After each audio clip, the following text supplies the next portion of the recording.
take me back to the moment this project originated. What were those first conversations like about what you were trying to achieve with the film, and also maybe sort of what your trepidations or the pitfalls you wanted to avoid were? Well, there was nothing to be... I had no trepidations. That's where I want to start out. But I do remember being approached to do this on screen, and I was intrigued.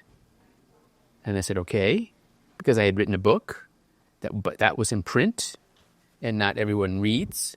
So I thought, fine, let's do a screen version, and more people will watch it. Then read the book.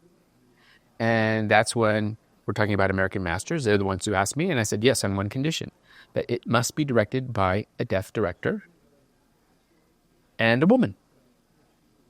And they said, oh, what? Do you know anybody? Do you have anybody in mind? I said, yeah, Shoshannah Stern. And they said, oh, okay, great. She's ever directed before? And I said, no. Fine.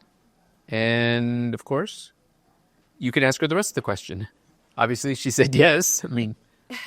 But I literally said, hold on. I cannot say yes because I have one question, and it's a big question. Does Marlee know? And they were like, well... I let her take care of the rest. And then I'm like, wow, it was her idea to have me. Okay, all right. And then I started watching different documentaries, and I've always enjoyed watching documentaries. But now, I'm looking for inspiration. And what I ran into was I realized that all documentaries for a long time have been made sound-based.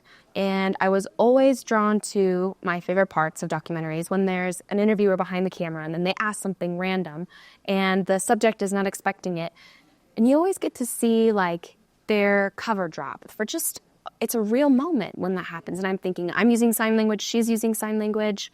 How are we going to do voiceover if you can't see me? And I realized, how you guys feeling here? By saying yes, I have to really try to reframe and think about what a visual-based documentary would look like. And when I saw it, I saw that as an opportunity, not as a barrier. And fortunately, I made sure that I was able to find the right team that saw that as an opportunity as well. She made sure that she was in full control. She was in full control. And not somebody who said, no, it doesn't work this way, Shoshannah. No. That's why I chose a deaf director. Because I knew she would be the perfect fit because she has a voice, she gets me, and she gets how it should be done. So there you go. She's it. Fist bump. Shoshannah, did you immediately have the vision for how you were going to combine sound, closed captioning, subtitles, or was that something that you had to work through? Okay, how does this actually work on screen in a way that kind of communicates my perception of the world, but also allows a hearing audience to understand it? I think, I've always loved TV. I've always loved film. And when I've seen our experience represented, it is usually by people that are living outside of our experience and what they think our experience is like. But that's not like it. And so typically when you see deaf people on TV, it's void of sound, lack of sound. And that's not how it is for us. As deaf people, we are the noisiest people you will probably ever meet in your lives.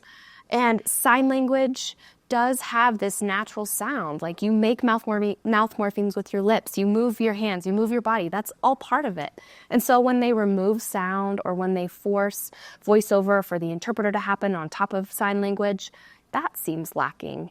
You really have to be able to include the audience in this full immersive world. And I feel like that's what the audience has been looking for when they've been watching TV. They want to know what it's like to be someone else. But we haven't been able to see it yet. And so I had wanted to include sound design in our film to really just capture that. And we found this really amazing sound mixer. She said, the quiet moments in this film are just as important as the really heavy sound designed ones. And when Marlee, which she is brilliant, in one of the first interviews that I had with her, I gave her that publicity still, which she hadn't seen in 20, 30 years? It was like in a box that she had given to me, and I was going through, and I found this publicity still. So I handed it to her in the interview. As she looks at it, she starts laughing. And then she says, "It's not silent in here. It never is." And I feel like that is the theme for the sound and how I wanted sound to be communicated in the film. Now, Marlee, that sort of technique culminates during a get-together with your family that turns out kind of hilarious in some ways, but it's very illuminating. I was curious whether Shoshannah warned you that that's how it was going to be edited together ahead of time, and what your reaction was when you actually saw how it played out on screen. During the whole process of filming, I had no idea what she was going to choose to edit. I had no idea what her vision was. And listen, I had zero control, zero input. I didn't even ask her, "What are you doing? What do you plan to do?" I didn't even show up for any of the interviews of the other people and the other family members. I didn't show up for those. The only thing that I did say during the whole process was, "How are you doing?" That's all I would say to her. "How are you doing? How are you doing mentally, emotionally, physically?" That's all I cared about. So, and as a friend too, as a director.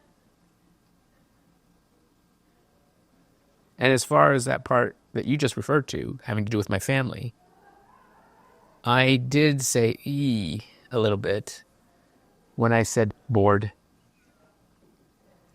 I felt, I cringed a bit. I felt badly for my brothers and my sister-in-law, because I think they might have been hurt. I would anticipate that they might be, but that's the truth. I did feel bored, though. I did feel bored. I did feel left out. But it was nothing new. I was feeling that way. But yet, I didn't anticipate that she would keep it on the screen as part of the film. But you know what? It's the truth. I think she was really talking to me through the camera because I was the only other deaf person there. And I kind of intentionally kept her best friend Liz, or her friend Liz, who was supposed to come with a cake. I said, "Oh, Liz, don't come in. I'll text you when to come in." I knew that I had to show what it was like for deaf people when they are alone. Deaf people are often alone. They're alone on set. They're alone at work. They're alone with their family. I knew I had to capture that. It was the only thing. Only one, yes.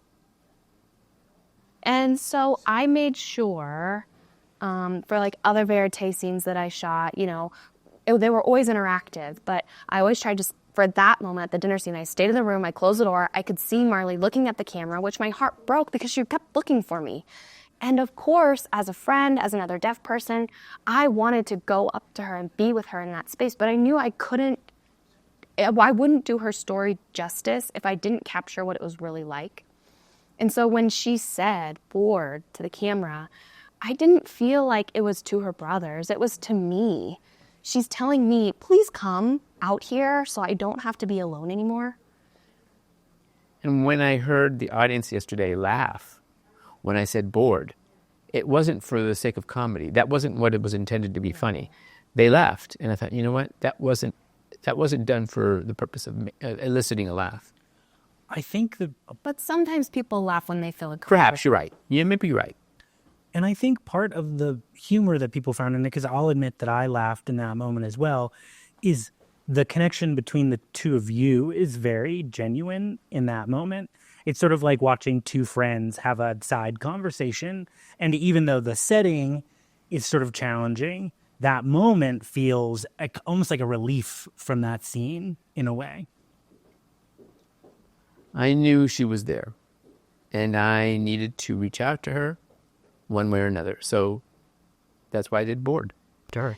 And is exhausting. I don't think that hearing people realize, that's another thing that I wanted to show within the sound design for that scene, is I wanted to show time passing. At first, everything's bright. You're working really hard to try to decipher. That sounds like a word, but it's not a word. Oh, that's a word. No, it's not a word. But there's a lot of things happening in the room.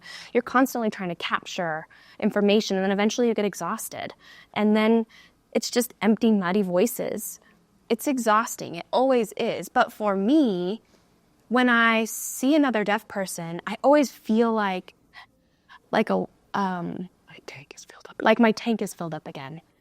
And I have that extra gas. And so then I'm able to keep going a little bit more. And then my brothers talked about what, the neighbors had to take that story about the dog, and the guy died, and then the dog adopted the dog because the person died. And I said, what, did the dog kill them both or something? I mean, I had to make light of the moment. I had to inject humor into it. I know, but she's so quick and so witty. Like, how... I felt so bad for them, like how much they miss out too. Not just how much Marlee misses out, but how much hearing people miss out too, because she's not a part of the conversation. Imagine how much more she could add, because Marlee is sharp, witty, and funny. She can always hop in, but other people are missing out. And I feel bad for the world, for people who haven't learned your language, because they are missing out so much of you. Mark got it. Mark, he does. And that was the beautiful part about her brothers. I didn't want to villainize them because her family is so lovely. Her brothers are lovely. Gloria, her sister-in-law, is beautiful. And I really didn't want to say, oh, you're bad people. You're an awful family. No, that was not my intention. I loved them. And they said, we get it. We have limitations. I wish that I could have signed.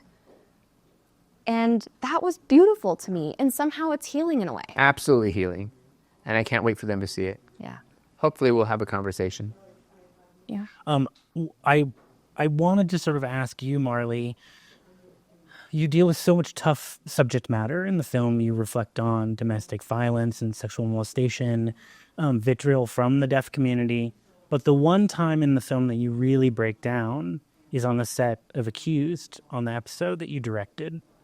Why do you think it was that moment that hit you so hard? What was going through your mind then that you were sort of unveiling or releasing to the world? Well, while I was directing that particular scene, it was a courtroom scene in which two parents were fighting for custody of their baby. They thought that they were doing the right thing against the surrogate who was deaf, who kidnapped the baby because they felt that the hearing parents weren't doing justice for the baby. There was two different perspectives on how to raise this child. And I saw that moment where my parents thought that they were doing what was right for me, which of course they did lots of right things for me growing up. And I had, as I said, the best education possible, the best schools possible in Chicago. And I'm very grateful for it. But yet there was a time where I caught that moment where the actress, where I talking about the language deprivation, and that my parents, unfortunately, didn't have the opportunity to learn sign language to communicate with me. And I thought about my parents not being able to watch that episode because they're no longer with us. And there was on so many different levels happening at that moment. And then it just struck me. And then that's when I broke down, as you saw on the set. So my parents never really, they refused. Yeah. There was a lot of discussions that were unresolved. And it's to this day, of course, until they died. So that's when I broke down. And she happened to be there at that moment. And I was so grateful that she was there so that I could talk it out with her. It really hit me, and we had to sort of pause shooting for 30 minutes, and that's not my style, but they were, of course, very understanding. But it was very emotional, and I had to take care of myself. I had to resolve it within myself, and that's okay. Yeah. How else am I going to do it? I have two older brothers. Well, and I just love that you didn't have to be alone in that moment. You're right. You know, Thanks to you. I do love that I could be there for you, and it almost was like I was meant to be there in that moment. You're right. Like her instinct, oh my gosh, it is uncanny, extraordinary. It has to be, because when you are the one that's navigating and making the path first in the forest, one that's never been mapped before, you have to be in touch with your intuition. And I feel like she somehow knew that she needed me there in that moment, and I was. And yeah. I just have one last question for you, Marlee, since we're running out of time. You mentioned in the film how upset you were when Coda won Best Picture, that you didn't get a chance to speak from the stage. So you have 30 seconds. If you could go back on the Oscar stage right now, what would you say about your career that you didn't get a chance to express in those moments? I would have said thank you to the Academy, as I did the first time. Thank you, everyone. And I would have said I'm very proud as a deaf woman. I'm proud of my community.